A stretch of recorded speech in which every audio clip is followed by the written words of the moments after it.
If you are encountering the unable to initiate call, please try again error on WhatsApp. Then simply check your internet connection first.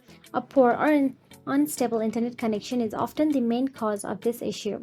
Ensure you have a stable Wi-Fi or cellular data connection, or simply switch between Wi-Fi and mobile data to see if this issue resolves. After that, simply go to the App Store or Google Play Store according to your phone, and then there simply tap on the search address bar and search for the WhatsApp. Using an outdated version of WhatsApp may cause issues including problems with calling. So if you see the update option available next to the WhatsApp app, simply tap on it and update it to the latest version. After that, go to the Settings app on your mobile device. Then inside the settings, tap on the General option available there. Inside General, look for the iPhone storage option available and simply tap on the iPhone storage.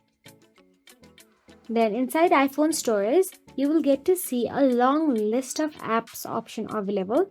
Simply tap on WhatsApp from them. Look for the WhatsApp, scroll down. Then inside the WhatsApp, you can see Offload app option available there. Tap on it and offload the app.